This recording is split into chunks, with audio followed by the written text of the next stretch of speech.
அனைவருக்கும் வணக்கம். இந்த நாள் இனிய நாள். வாழ்வில் எல்லாரும் எல்லா வளமும் பெற வேண்டும். அட்சய இலக்கண பദ്ധதி ஜோதிட முறையில் கிரகங்களோட இணைவுகள் எப்படியும் ஒரு மனிதனை இயக்குது. இது ஒரு ஜோதிடர்களுக்கும் அல்லது ஜோதிடம் ஆர்வலர்களுக்கும் இல்லை ஜோதிட ஆராய்ச்சியாளர்களுக்கும் ஜோதிட நண்பர்களுக்கும் இந்த நிகழ்வு அழகாக இருக்கும்.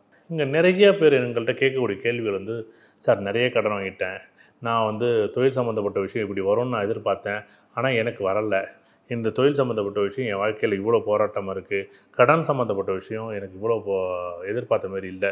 இப்போ நான் இந்த வாழ்க்கையில் என்னுடைய வாழ்க்கையில் கடன் எல்லைக்கு மீறி என்ன பண்ணுறேன்னே தெரியலை.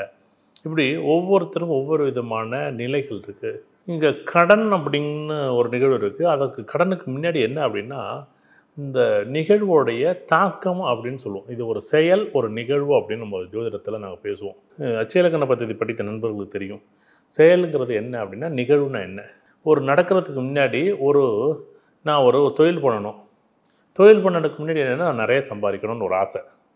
இப்போ ஆசைகள்ங்கிறது தான் இங்கே முதல்ல செயலாக நடக்கும். இந்த செயல் தான் நிகழ்வுகளாக மாறும். என்னென்னா, நான் சம்பாதிக்கணுங்கிறவங்க இந்த ஆசை என்ன பண்ணுது, நான் கடன் வாங்கி எப்படியாச்சும் முதலீடு போட்டு நான் சம்பாதிக்கணும். இது எல்லாருக்குமே மன ரீதியான, உளவியல் ரீதியான, கணக்கு ரீதியான, அறிவியல் ரீதியான ஒரு சமூக முன்னேற்றத்திற்கு தான் அந்த அட்சய இலக்கண பദ്ധதி ஜோதிடம் பயன்படும். சார் இந்த விஷயத்தை செய்யுங்க, 4 நாளில் நீங்கள் கோடீஸ்வரன் ஆகலாம். எப்படிங்க ஆக முடியும்? அந்த 4 நாளில் நான் கோடீஸ்வரனாக உங்கள்கிட்ட பேசுனேன்னா, நான் அதை செஞ்சு நான் கோடீஸ்வரனாக இருக்கலாம்ல. இங்கே அந்த நிகழ்வை தான் மக்கள் விரும்புகிறாங்க. இது ஒவ்வொருத்தருக்கும் ஒவ்வொரு விதமான பாதைகள் இருக்குது. இந்த பாதைகளில் இந்த நிகழ்வுகள் என்ன அப்படின்னா, இந்த நிகழ்வுகள் நம்மளை ஆட்டி படைக்கும்போது இந்த செயல் நமக்கு அது ஒரு உத்வேகமாக உண்வேகமாக செயல்படும். இது என்ன நடக்கும் அப்படின்னா, உதாரணத்திற்கு முதல் விஷயம் ஆசைப்பட்டது. அந்த ஆசைகள் ஒரு நார்மலாக ஒரு பொட்டி கடை வச்சுருக்கேன் அப்படின்றது. சார் நான் இடம் வாங்கி ஒரு பில்டிங் கட்டி நான் ஒரு பெரிய சூப்பர் மார்க்கெட் வைக்க போகிறேன். இது பேராசை. இந்த பேராசையில் நான் என்ன கடன் வாங்கினேன். கடன் வாங்கினதால நான் பில்டிங் கட்டினேன். நான் கடன் வாங்கி அந்த சூப்பர் மார்க்கெட் ஆரம்பித்தேன். ஆனால் அந்த இடத்துல எனக்கு ஓடலை. இதை தான் நம்ம என்ன சொல்லுவோம், நம்ம ஊரில் சொல்லுவோம், ஐயாப்பா அகலக்கால் வைக்காதப்பா, கொஞ்சம் பார்த்து பண்ணுப்பா அப்படிம்போம். என்னென்னா நான் ஒரு உதாரணமாக ஒரு 20 லட்ச ரூபாய்க்கு ஒரு விஷயம் செய்கிறேன் அப்படின்னா, அதுவே 40 லட்சம் செஞ்சால் அது அகலக்கால். நான் பேராசைங்கிற இங்கே செயல் எனக்கு நிகழ்வு எப்படி தான் இருக்கும், கடனாக இருக்கும், வெற்றியாக இருக்கும், நல்லாயிருக்கும், சந்தோஷமாக இருக்கும், சம்பாதிக்க முடியும். ஆனால் எல்லாருக்கும் அதுமாரி அமையாது. நீங்கள் என்ன பண்ணுறீங்க, கடன் வாங்கும்போது இப்போ 60 லட்ச ரூபா கடன் வாங்கும்போது ஒரு 30 லட்ச ரூபாய்க்கு நீங்கள் பொருள் வாங்குவீங்க. மீது 30 லட்ச ரூபா உங்களுடைய சுய சேவைகளுக்கு, நீங்கள் வீடு கட்டுறதுக்கோ கார் வாங்குறதுக்கோ மற்ற செயல்களுக்கோ எடுத்துகிட்டு 30 லட்ச ரூபாய்க்கு முதல்ல தான் போடுவீங்க. ஆனால் கடன் மட்டும், எனக்கு கடையில் பொருளே இல்லை, எனக்கு இடமே ஓடலை, எனக்கு கடையே ஓட மாட்டேங்குது. சரி, இதுக்கும் நம்ம ஜோதிடத்துக்கும் எப்படி இருக்குது அப்படின்னா, நீங்கள் யாராருக்கெல்லாம் மேஷ இலக்கணம் போகுதோ இந்த கிரக சேர்க்கை இருக்கான்னு பாருங்களேன். உதாரணமாக மேஷ இலக்கணத்துக்கு செவ்வாயோ சனியோ சேர்க்கை இருந்துச்சுன்னா, கண்டிப்பாக இவர் தேவையில்லாத கடன் வாங்கி தேவையில்லாத பிரச்சனை பண்ணி தேவையில்லாத இடத்துல மாட்டிக்குவார். உதாரணமாக ரிஷபத்திலேயோ இல்லை நீங்கள் விருச்சகத்திலேயோ குரு பகவான் சம்மந்தப்பட்டுச்சுன்னா, நீங்கள் தேவையில்லாத விஷயத்தில் தலையிட்டு உங்களுடைய ஆசைகள் உங்களுடைய பேராசைகளாக மாறி உங்களுடைய செயல்கள் எல்லாமே நிகழ்வுகளாக மாறும்போது கடன் வம்பு வழக்கு நோயினுடைய தாக்கம் படும்.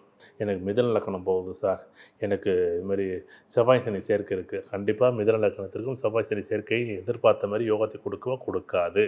அப்போ இது என்னென்னா, இது ஒரு பொதுவான விதிகள். இப்போ சார் இது எவ்வளோ நாள் நடக்கும், எவ்வளோ நாள் இந்த செயல் நடக்கும் அப்படின்னா 2 வருடம் தான். அதை கட்டி முடிப்பதற்கான காலம் 8 வருடம். சார் எனக்கு கடக இலக்கணம் போகுது சார், இந்தமாரி நான் என் ஜாதகத்தில் சனியும் சுக்கிரனும் சேர்ந்துருக்கு சார், கண்டிப்பாக நீங்கள் தேவையில்லாத பிரச்சனை வருமா? வரும். சார் எனக்கு சிம்ம இலக்கணம் சார், எனக்கு குருவும் புதனும் சம்மந்தப்பட்டிருக்கு.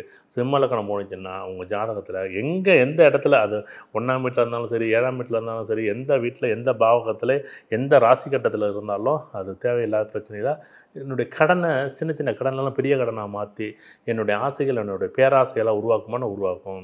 சார் எனக்கு இலக்கணம் கன்னி இலக்கணம் சார், என்னுடைய வாழ்க்கையில் செவ்வாய் சந்திரன் சேர்க்கை இருக்குது சார். கண்டிப்பாக உங்கள் ஜாதகத்தில் செவ்வாய் சந்திரன் சேர்ந்துருந்துச்சுன்னா, நீங்கள் கடன் வாங்கி தேவையில்லாத விஷயத்துக்கு செலவு பண்ணி நீங்கள் மறுபடியும் ஒரு இக்கட்டான சூழ்நிலையில் கொண்டு தள்ள போகிறீங்க. தயவு செய்து ரொம்ப கவனமாக இருங்க.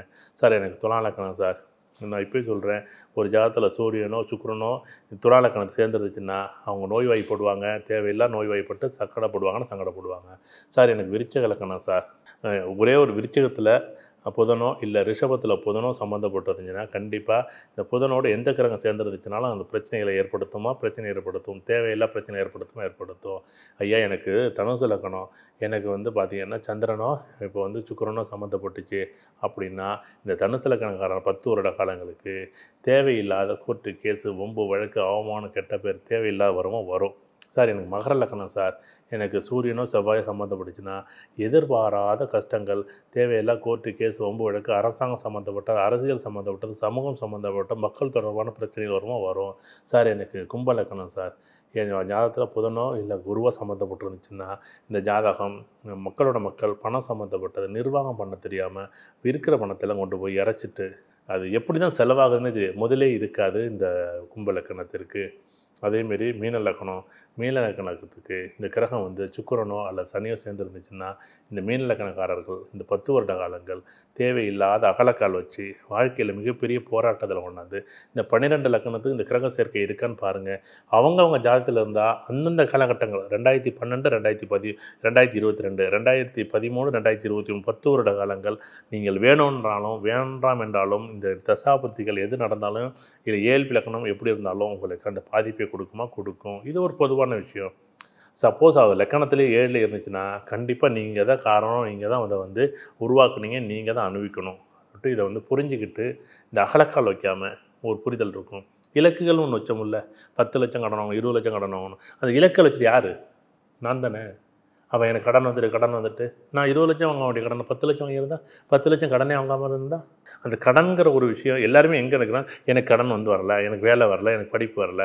இதுதான் நம்ம இதை பற்றி அடுத்தடுத்த அச்சய இலக்கண பദ്ധதி ஜோதிடத்தை இதை தான் நம்ம பேச போகிறோம். கண்டிப்பாக உங்கள் வாழ்க்கையில் பெரிய மாற்றம் வரணும் அப்படிங்கிறத இந்த நிகழ்வு பதிவு பண்ணியிருக்கோம். உங்கள் ஜாதகத்தில் இந்த கிரகங்கள் சேர்ந்துருக்கா அப்படின்னு பாருங்கள். கண்டிப்பாக உங்கள் வாழ்க்கையில் பெரிய மாற்றம் வரணும் அப்படின்னு நான் நம்புகிறேன். இருக்காங்கிறத இந்த வீடியோட பின்னோட்ட பகுதிகளில் உங்களோட கருத்துக்களை பதிவு செய்யுங்க. ரொம்ப நன்றி. வணக்கம்.